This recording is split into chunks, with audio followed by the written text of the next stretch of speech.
So, my friends, it's finally happened. The Straw Hat Pirates Jolly Roger flag was spotted yet again at a protest recently in Mexico City this time. Yeah, it's only a matter of time, I think, at this point before an Amazon order for that flag gets sent to Antarctica, because I swear the penguins are up to something, and they're not just going to keep smiling and wave. I'm sorry I had to. We literally just did a video on Madagascar, and I feel like all the puns that I could possibly want to give are right on the tip of my tongue, and they have to come out. You all are going to experience this one way or another. But anyways, back to Mexico City, because I'm going to need to go ahead and explain this. A few months ago, we brought you an episode about the history of the Mexican drug cartels. And in that video, we did mention how Claudia Sheinbaum, who is Mexico's first female president, is the handpicked successor of her mentor, Andres Manuel Lopez Obrador, also known as AMLO for short. And this is something that if you have not seen that previous episode, I highly recommend that you go back and check. And I'm going to say this multiple times over the course of this episode because a lot of the information is relevant to this.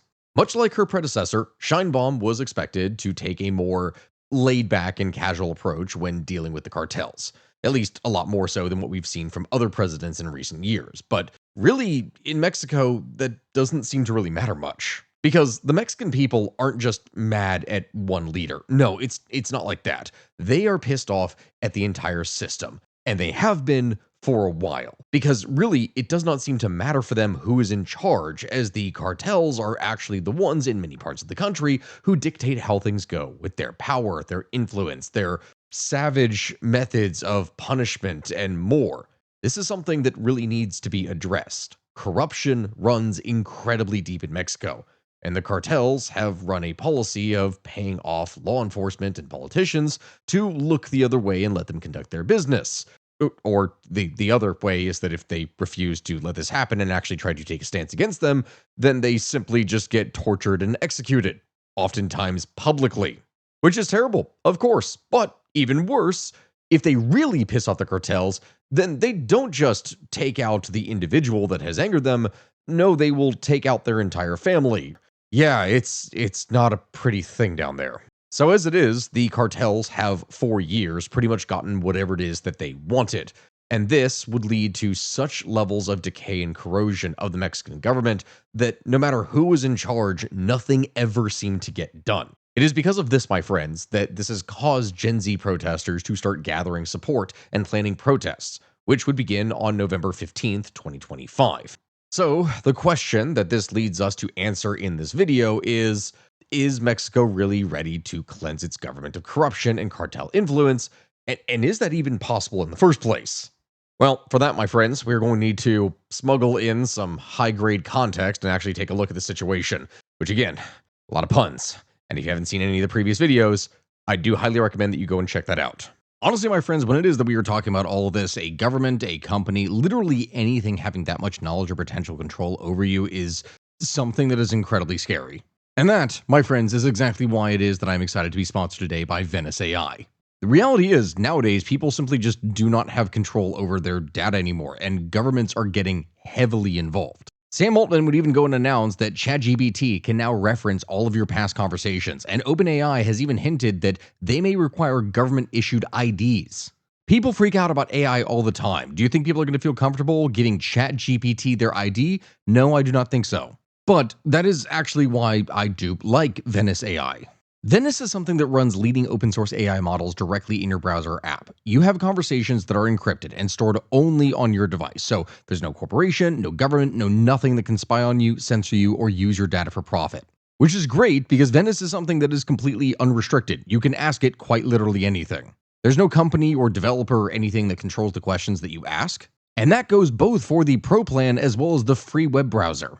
If you do go and get the Pro plan, which I do actually highly recommend because it has some incredibly powerful tools, you can get access to things like the ability to upload PDFs and then get a summary of said PDFs instantly. And you can easily try it out for free by clicking my link down in the description, and you can click that link and get 20% off the Pro plan. Again, I do recommend this. It is something that is genuinely useful. Just do not do what some people have tried to do with AI and completely let it replace their lives. It is a useful tool, but it depends entirely on how you use it. Okay, first of all, we need to explain the Gen Z fall, as we have been referring to it on this channel, which, oh dear God, I really hope that name catches on. To explain this, it is reminiscent of the Arab Spring of 2011. In both time periods, multiple countries would experience strong waves of protests, with some of these countries giving massive concessions to their people, and other countries just straight up crumbling under the pressure. Now, this time around, it was Nepal who seems to have had the most success, as their protests would, quite literally, burn down parts of the government and cause the entire thing to just reset. But again, there have been many more things that have occurred in different times and places all around the world, and it makes one wonder then, how did they start? Where did they come from? What is happening next? And I'm going to kind of do a little bit of a speed run through this because it's addressing a lot of different countries that we have already gone through on this channel before, and also some that we haven't yet, but just due to the sheer amount of things happening, we missed them somehow. To speedrun the context of this, last year in Bangladesh, the July Revolution protest would cause the first successful Gen Z revolution in the world to happen. And shortly after this, frustrated Gen Z students in countries around the world would decide, I guess, hey, if they can do it, we probably can too. And so they did. This would lead to protests and uprisings popping off all around the world.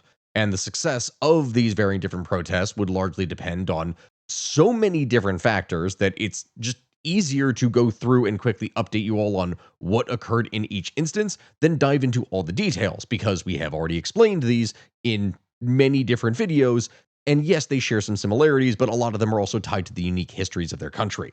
First, Mozambique would try major protests in October of 2024, when Chapo would rig the election to keep the widely popular Mondlane from winning the presidency. And even though people would go and protest for 6 months, Chapo is still the guy who is in charge. At least Mondlane was able to organize amnesty for his supporters, but yeah, that was something that didn't really work out so well. Next up was Mongolia, which somehow this channel didn't actually even cover, even though I was literally in Mongolia a few months ago. It's kind of been a hectic year, so I apologize. So we're going to have to cover the movements that caused the most successful results. Like Mongolia, as an example, had one of the most unpopular prime ministers ever and significant corruption. Thanks to massive and consistent protests from mid-May to early June of 2025, they would force the prime minister to resign and establish a new coalition government to be made. Then we had the most successful protest of the year in Nepal, as we've mentioned here before, and a social media ban would cause the protest initially, but these protests then led very quickly to revolution, as the government made some serious mistakes trying to handle the protesters, including gunning down multiple children in cold blood. When these photos of these bloody teens hit social media, the Nepalese Gen Z movement collectively lost its shit, and the next day they straight up eliminated the entire government and started a fresh new one, with elections being held on Discord. Yeah, that happened. If you have not seen that video, go back and watch it. Moving on from this, in the protest that probably got overlooked by the largest amount of people, you had the citizens of Timor-Leste, who would hold protests in mid-September of 2025 after hearing that their elected officials were still receiving lifelong pensions after serving their terms. Which for a poor country is, that's not exactly a thing that people like. At the same time that happened, news also broke that people of parliament, like the members, were going to be receiving 65 new cars worth over $4 million, which again, in a poor country, also is going to piss people off. The protest would cause one of the fastest cancellations of a shipment of cars the world has probably ever seen, and the pensions for former members of parliament were eliminated. In other words, the people of Timor-Leste would succeed in all of their main objectives, and that was that. Moving on from that, though, in the video that we released before this one, we mentioned the chaos that has been occurring in Madagascar. To sum it up briefly in a sentence or two, the people of Madagascar were basically sick of their poor quality of life and poor standard of living. Opportunity and employment being scarce didn't exactly help anything, and the protest that took place between late September and mid-October of 2025 would cause the entire dissolution of the government and a coup and impeachment and exile of the then president, Andry Rajoelina. Now, unfortunately, that would only happen after it took setting multiple parts of the country on fire, but, in the end, they did succeed. In other places, in Peru, protesters have been at it since mid-September of 2025, and they would force the impeachment of the world's least popular leader, Dina Boluarte. As for the guy who replaced her, well, he could also be a giant red flag, so we'll see about it then. You should probably check in back on this channel later time to see how things go with their next elections that are going to be occurring in April of this following year. Until then, the protests are still continuing. Speaking of continuing, in February, Indonesia began protesting, and they still haven't stopped. These protests inspired so many other countries to try out for themselves that they're one of the key forces that have led to protest and Gen Z movements happening in multiple other places. Togo would attempt change for a laundry list of reasons, with protests starting in June, and would continue through even till the time that this video has been recorded. So that's also theoretically probably one that we're going to need to tackle here in a bit. And then when all of this was going down, September came around. And when September of 2025 hit, Gen Z really got into action and the fall truly began to occur. I'm serious when I say this, and this is why I'm speaking about these things in such a fast and brief manner, because all of this is context for what it is that we are explaining here today. Other countries, just since September, that have tried protests to varying levels of success include the Philippines, Morocco, the Maldives, Paraguay, Cameroon, and now, as of November, Mexico. Yes, it took us all this time to finally come full circle, but you need to understand that is why I had to mention all of these different countries, because they are all related with what has been happening here. And we're talking about this today then, because this is a big deal. We've seen these protests rip through all kinds of countries. Big countries, small countries, poor countries, historically troubled countries, etc. But this one, Mexico, yeah, this is going to be one of those ones that the world watches instead of potentially ignores, like Sudan, which we've mentioned that here before. Nowhere else during the year 2025 has there been protests that occurred in a country with the combination of qualities that Mexico has. For one, among all the different countries that we've talked about, they are one of the biggest economies, bigger than many of the countries that we have mentioned here before. They are on average a significantly bigger player on the world stage, and most importantly, they are a close ally and trade partner to the United States, while being, again, on the literal border of the United States.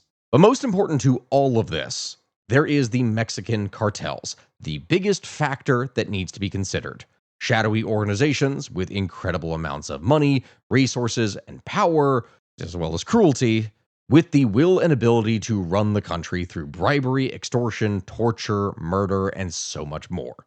The cartels have easily been the most powerful organization and businesses in Mexico for decades.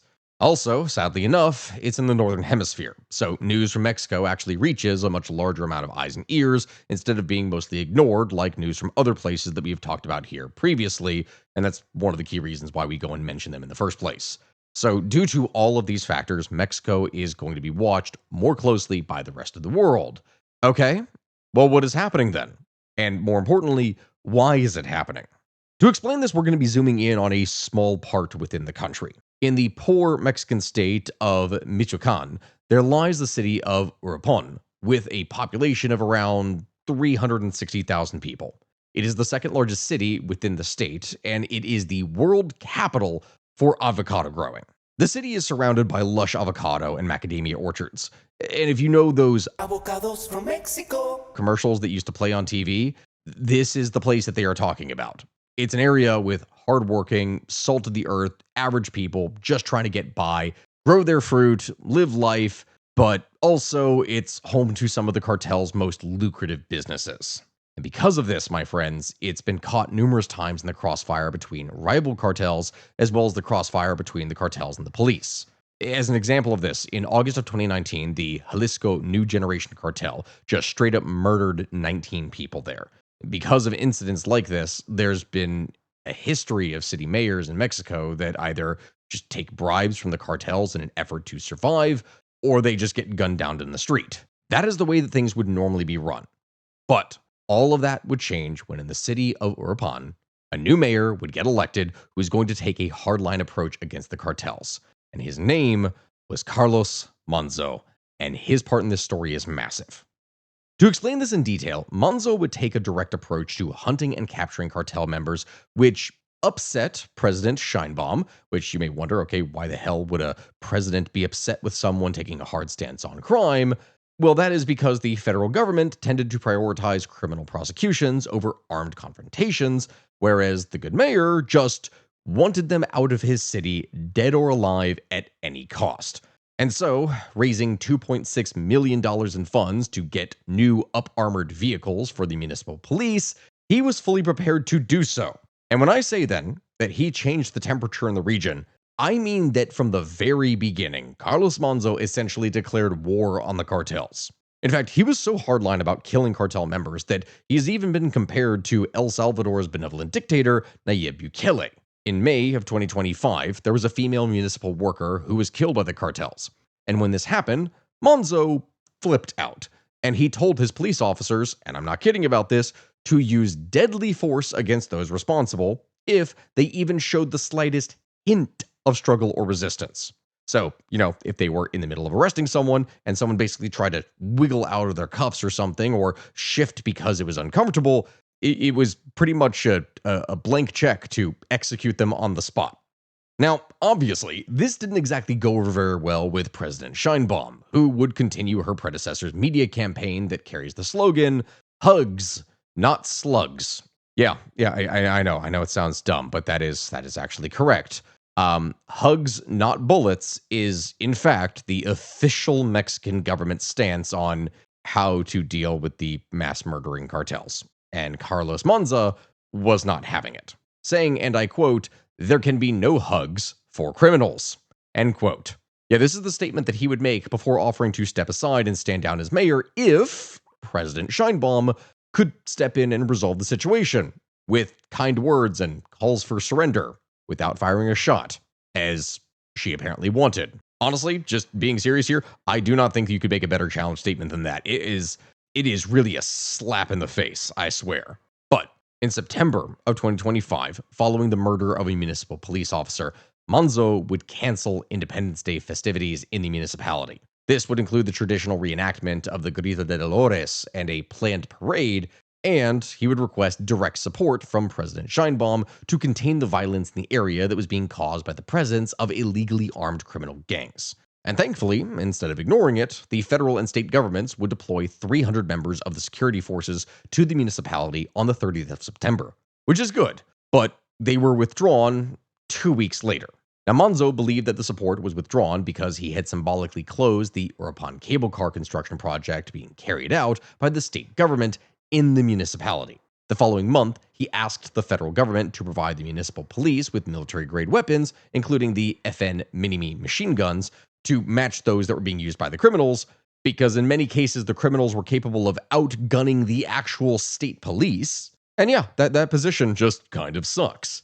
Now, Monzo knew that he had enemies all over the place, and he stated that if he were ever killed, somehow, then it would be the doing of former municipal president Campos.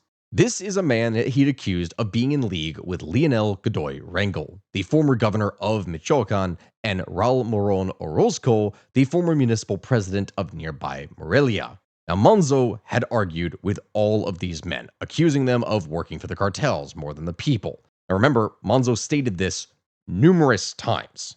Carlos Monza was quickly becoming one of the most popular leaders in Mexico, and it was almost guaranteed that he was going to run for governor of Michoacan in 2027. And honestly, he stood a pretty good chance at winning, but you probably noticed that I was speaking in past tense there. That was not meant to be. On November 1st, 2025, Monzo would take part in the Festival de las Velas, a candlelit Day of the Dead celebration. While observing the festivities and chatting with local residents, Monzo was attacked from behind, and he was shot 7 times.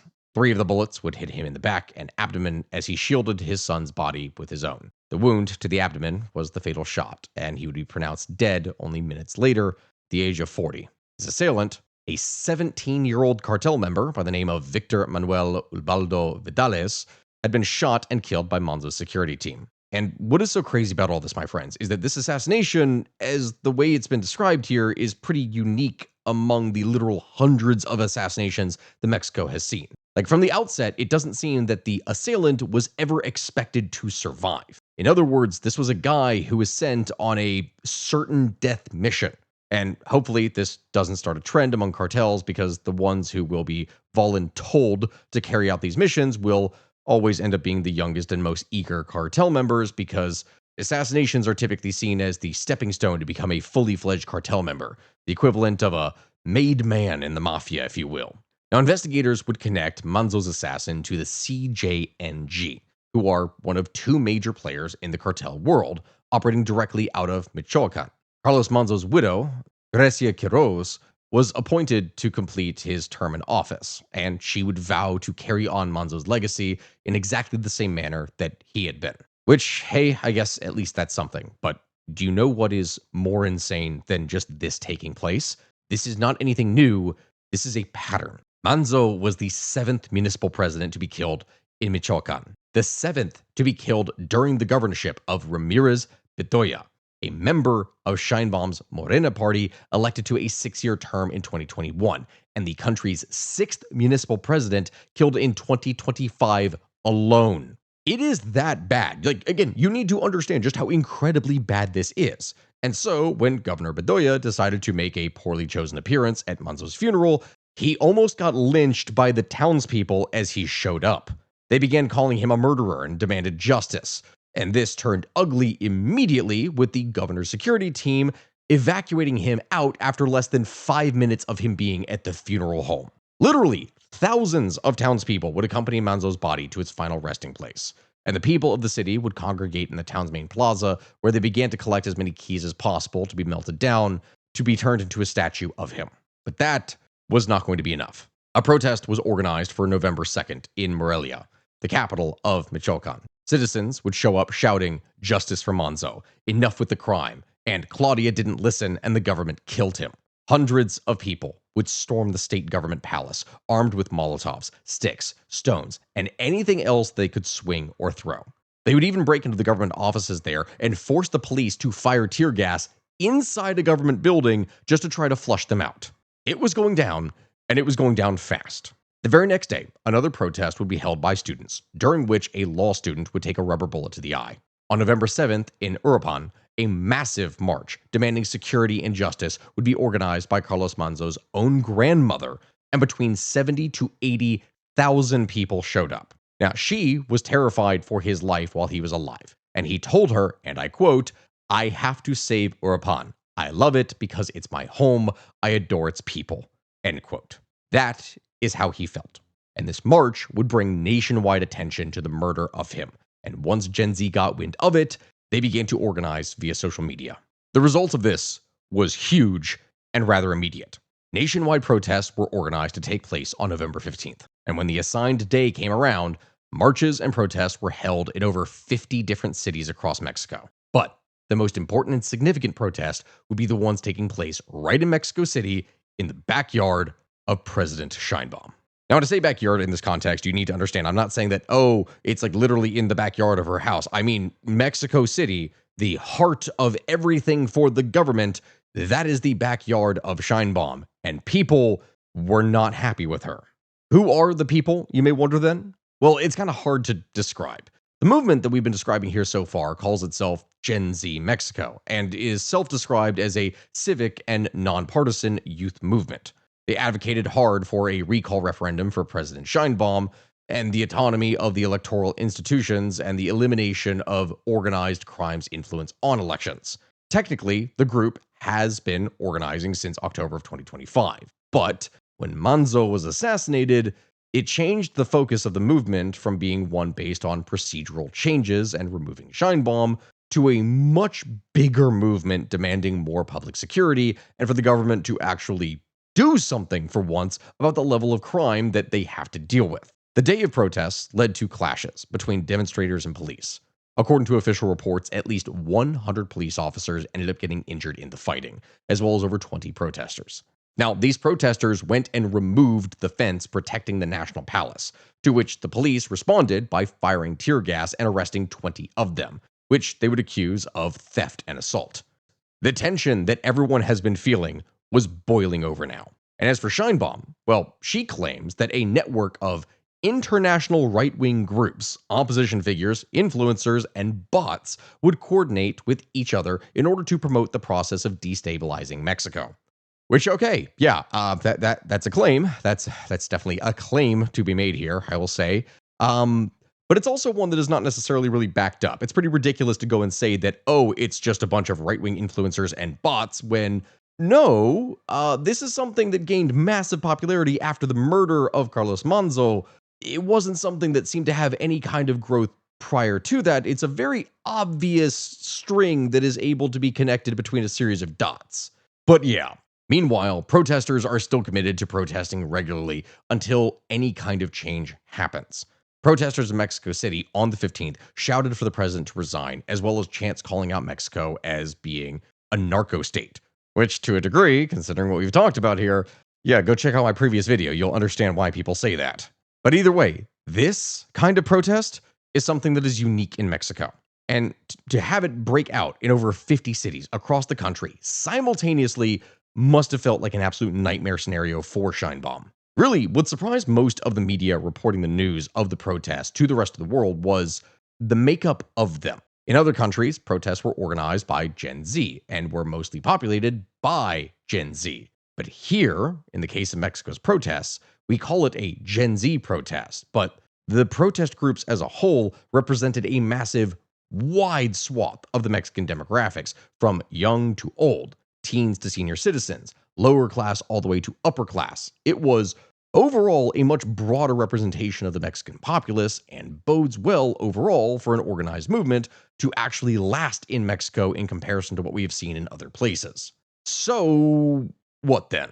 Will Mexico actually recall its president? Or will they be able to remove the influence of the cartels? Honestly, it's too early to tell you all that. What we can tell you is that protests are scheduled to continue. And it doesn't seem like Gen Z is ready to give up on the idea of a new and less corrupt Mexico, even if other people for the past several decades have. Genuinely, considering how corrupt Mexico currently is, though, it's not going to be easy by any means. Effective change in Mexico will be the greatest test of Gen Z and its fall so far. And if that change does happen, it's almost guaranteed to be very bloody and violent, because it's not like gangs are going to give up their power and influence. The even bigger question of all this still remains unanswered as well. What will the response of the cartels be to all of this? So, in the end, is Mexico about to undergo serious societal change, or are they going to devolve into something more reminiscent of a long and drawn out civil war? We don't really know. The next round of protests will give us more insight, but we really did want to get out the news that Gen Z fall has officially reached North America. It was bound to happen at some point, just didn't expect it to happen immediately. And rest assured, we will be following the story closely, as it will probably prove to be the most high-profile series of protests that occurred in the violent and chaotic year that was 2025. In other words, the people of Mexico are just getting started, and we will have to wait and see where it is that they end up. With that, my friends, we're going to be ending things here today. Thank you all very much for watching. I do really appreciate it. If you could like, comment, and subscribe. This is something that, again, we didn't go into things as deeply because we already had technically done so when we did the cartel video for how cartels took over Mexico. Again, if you haven't seen that, check it out. There's a lot more context here that we're going to need to dive into. But thank you all very much. I really appreciate it. Thank you for support. I'm sorry if I look like this here because I'm in Japan and it's a lot harder to get good areas where it is that I can film. And I know in the previous video, I know for anyone who watched this to the very end, I had so many comments that were saying that I was going bald and they were celebrating, because one of the things that I have seen is a number of people weirdly jealous about my hair at different points. I'm telling you all this right now. It's not. It's not balding. That was an overhead light that was shining into my head, which made it seem like, oh, you could see through my hair after I had gotten out of the shower and the hair was clumped together.